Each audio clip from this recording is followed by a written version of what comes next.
Dans cette vidéo, on va représenter graphiquement une série temporelle. Ça veut dire une série d'une seule variable, mais étalée sur le temps. Donc représentée par le temps sur l'axe des x et sur l'axe y, on va représenter notre variable concernée. Alors, dans ce fichier que je vais utiliser aujourd'hui, c'est un fichier du gaz, du prix du gaz aux États-Unis entre 1991 et 2018. Donc c'était vraies données. Et on va représenter donc cette série aujourd'hui. Alors, il y a d'autres choses qu'on va faire sur la même série. On va utiliser des packages Zoo et le package Depler, mais ça, c'est pas pour aujourd'hui. Donc là, c'est pour l'analyse de la série. On va faire beaucoup de choses pour, comme les moyens, calculer des moyennes mobiles, etc. Et d'autres choses. Je ne vais pas entrer dans le détail aujourd'hui parce que je suis sur plusieurs vidéos aujourd'hui, juste pour vous montrer un peu. Le plus important au début, c'est la représentation graphique, essayer de comprendre un peu l'évolution de la variable. Et ensuite, on va passer à d'autres choses, bien sûr, tout aussi intéressantes. Donc, je vais utiliser aujourd'hui uniquement ces deux premiers packages, read Excel pour lire et importer le fichier, et ggplot2 pour la représentation graphique sur ggplot. Alors, voilà pour aujourd'hui. Donc, je vais importer les données. Donc, je vais aller sur ici, alors, sur Files. Alors, je vais chercher, comme d'habitude, je vais chercher mes données. Donc, vous cherchez aussi votre fichier si vous avez un fichier. Et ensuite, vous mettez Set as Working Directory pour mettre ce dossier comme, plutôt établir ce dossier comme un dossier de travail. D'accord? Alors ensuite, je vais chercher mon fichier. Alors, mon fichier s'appelle gasoline prices in update. C'est ça, c'est ce fichier-là. Je vais cliquer dessus pour voir à quoi il ressemble sur Excel. Donc, regardez, j'ai ici mon fichier, deux colonnes, une colonne A, une colonne B. Ici, j'ai mes dates. Ici, j'ai mes prix. D'accord? Alors, j'ai certaines choses auxquelles je dois faire attention. Par exemple, le fait que le titre de la variable commence à la ligne 11. Ça, c'est indispensable pour R, pour lui dire à quelle ligne il doit lire ce fichier. Ça veut dire qu'il doit absolument ne pas considérer les 10 lignes les 10 premières lignes et commencer la lecture à partir de la 11e. Non seulement ça, je dois aussi lui dire de commencer la lecture à partir de la ligne 11 et lire sur cette ligne les titres, ou plutôt les noms des variables, les noms des colonnes. Donc la colonne 1, la colonne 2.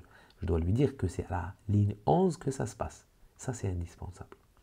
Je n'ai qu'une seule feuille, donc si j'avais plusieurs feuilles, donc il faut que je lui spécifie encore la feuille à lire sur le fichier Excel en entier. Donc tout ça, ce sont des éléments qu'il faut absolument savoir.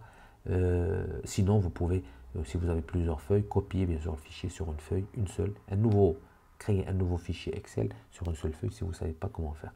Mais de toute façon, tout est possible sur R, justement, c'est ça sa force. Donc voilà, j'ai lu mon fichier. Une dernière chose, c'est que, regardez, ça commence au moins 9,90. La deuxième observation est au moins 10. Qu'est-ce que ça me dit? Ça me dit que ce sont des données mensuelles. Donc ça, c'est important aussi pour la lecture.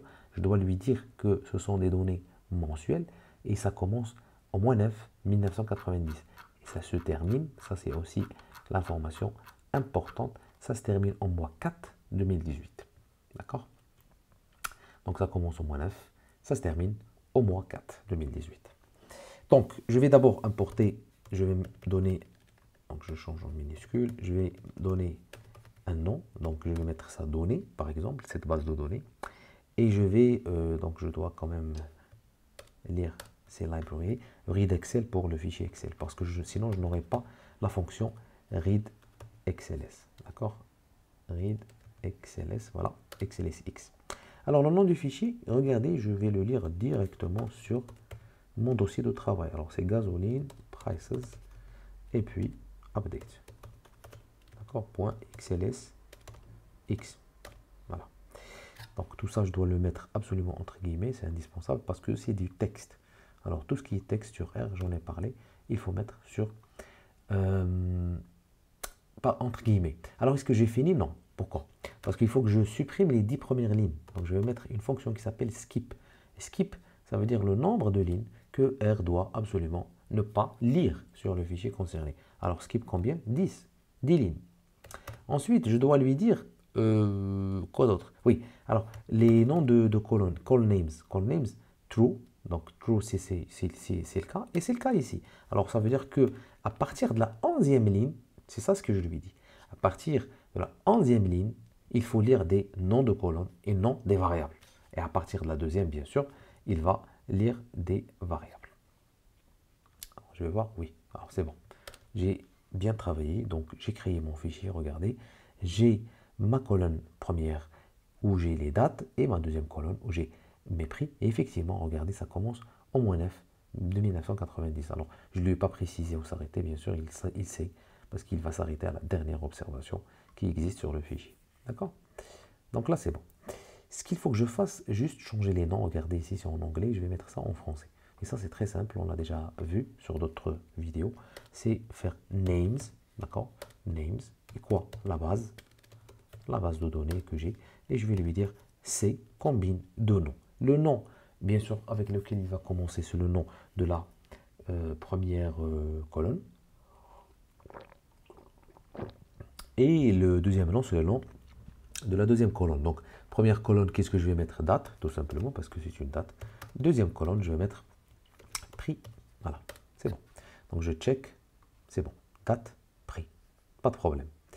Alors, qu'est-ce que je vais mettre d'autre? Alors, je vais checker juste ici les variables, est-ce que c'est bon? Alors là, c'est pas bon. Regardez ici, c'est une date. Alors, pose i, pose x, ça, c'est pas un problème, c'est une date. Mais là, c'est un caractère. Pour le prix, c'est un caractère. Ça veut dire que c'est une variable qualitative. Alors qu'en fait, le prix, ce n'est pas du tout une variable qualitative. Et alors, je vais utiliser une fonction je vais d'abord choisir ma variable, prix, et je vais lui dire as numérique. Alors, as, c'est comme numérique. Ça veut dire, je veux que tu me changes, forcer cette variable à être une variable tout à fait numérique. C'est le cas parce que c'est le prix, et donc, je vais mettre ça, regardez, il va me changer, il a changé ça en num. Alors, num, c'est numérique, ça veut dire quantitatif. Donc là, j'ai réglé ce problème de cette variable. C'est indispensable pour ggplot, on va le voir, pour la représentation graphique. C'est tout. Alors, dernière chose avant de passer à la représentation graphique, c'est qu'il faut que je change, enfin, je ne change rien, je vais créer une série temporelle. Alors, il sait, bon, lui, il sait ici que c'est une base de données avec deux colonnes, mais il ne sait pas que c'est une série temporelle. Donc, pour le R au basique, représentation graphique, il faut que je lui dise qu'il s'agit d'une série temporelle. C'est indispensable. Et il y a une fonction pour ça, c'est TS, c'est Time Series. Time Series, c'est en anglais série temporelle. Alors, tout simplement, je vais lui donner le data. Data, c'est quoi? C'est ma base de données, ça s'appelle données. Et je vais lui dire start. Alors, start, ça veut dire c'est indispensable. Il doit savoir à quel moment ça commence. Et si vous vous rappelez, alors ça commence 1991, le mois 9, et ça se termine, c'est end, d'accord? End, start, end. Ah, j'ai fait une erreur ici. Voilà. Alors, end.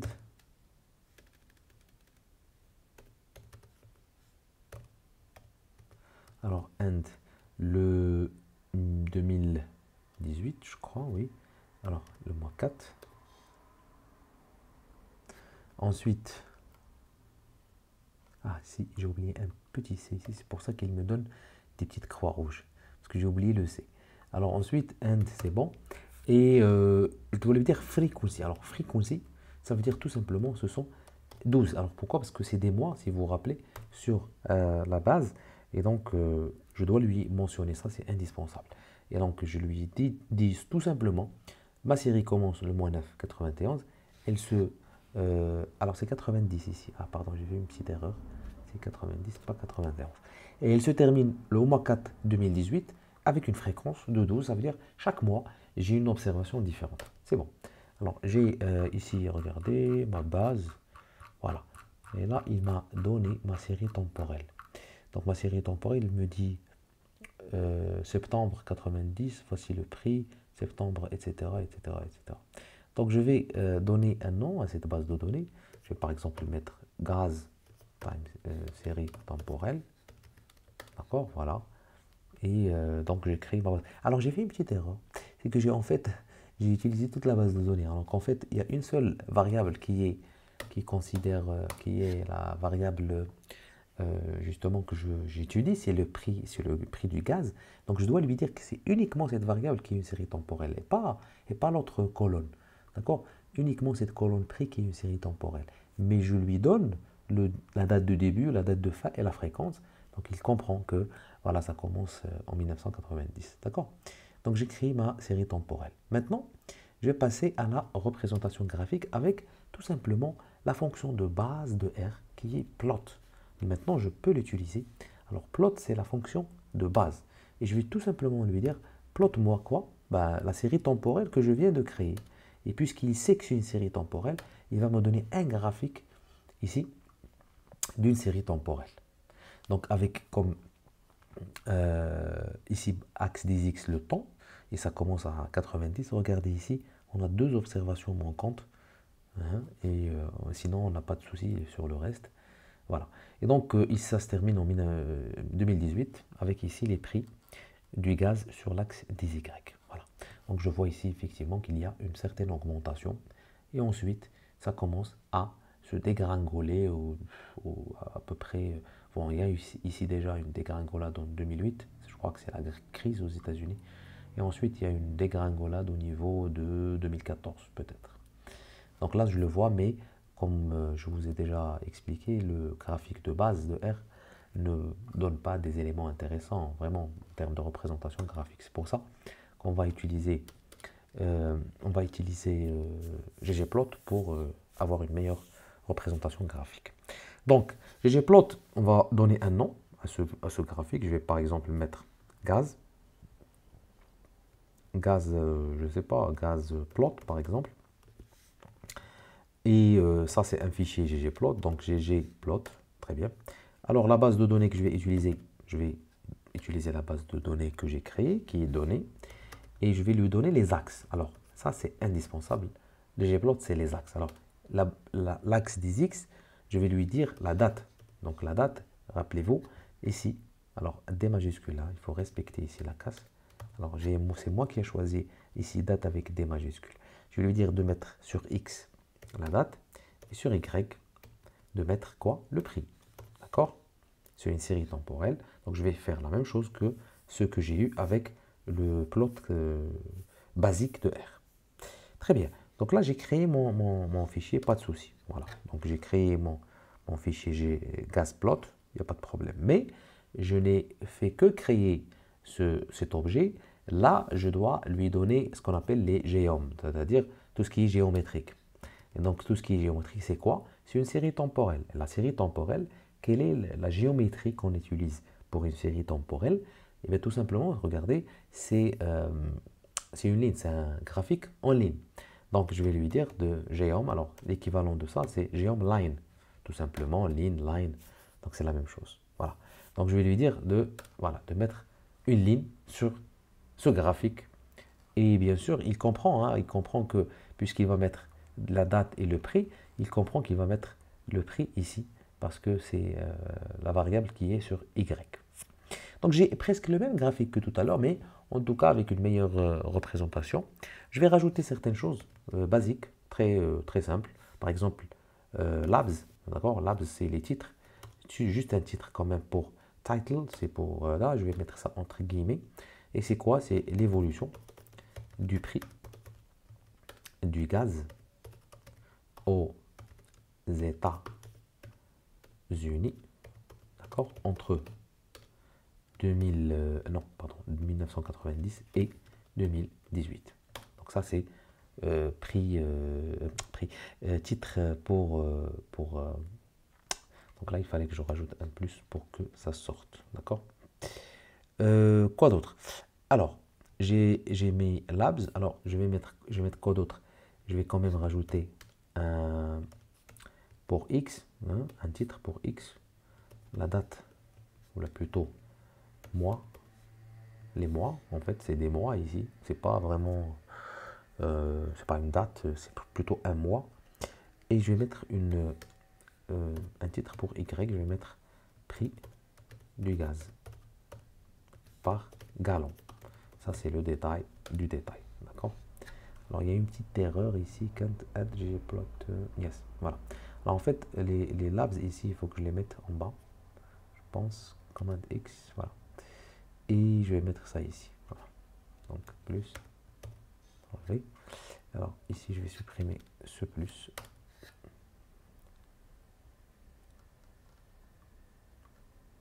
J'ai fait une erreur, oui, il y a un petit plus ici qui sert à rien. Donc si on vous laissez un plus, des fois ça ne donne pas, alors j'ai laissé beaucoup d'espace ici entre le texte et ça c'est pas bien pour la représentation. Donc il me laisse l'espace aussi parce que j'ai laissé cet espace. Voilà. Voilà. Donc j'ai créé des titres, prix du gaz par gallon et 6 mois, évolution du gaz aux États-Unis entre 1990 et 2018. Et bien sûr, un graphique qui n'a pas de titre, c'est un graphique inutile qui ne sert à rien. Je vais rajouter une dernière chose avant de vous quitter aujourd'hui. Alors je vais rajouter Geom Smooth. Alors Geom Smooth, c'est tout simplement rajouter une sorte de une courbe plutôt de tendance pour voir un peu, parce que des fois c'est difficile à voir l'évolution d'un graphique. Et Geom Smooth va me permettre, si vous voyez ici, il me permet de voir un peu l'évolution de la série. Donc je vois effectivement qu'il y a une augmentation, une augmentation, une augmentation. Et ensuite, même s'il y a une diminution ici, il considère qu'à partir de 2011 qu'il y a réellement une diminution dans les prix du gaz. Donc ce Geom Smooth, ça veut dire je suis en train de lisser un peu la série avec une sorte de courbe, donne quand même, améliore on va dire la lisibilité sur la série temporelle. Et voilà. Donc je pense que c'est bon, je vais m'arrêter là. Donc pour le reste, sur cette vidéo, je vais le faire dans une vidéo prochaine, mais pas prochainement, mais dans quelques semaines peut-être. Sinon, on va passer à une autre présentation graphique, peut-être une dernière, ou deux maximum, avant de passer au calcul statistique avec R.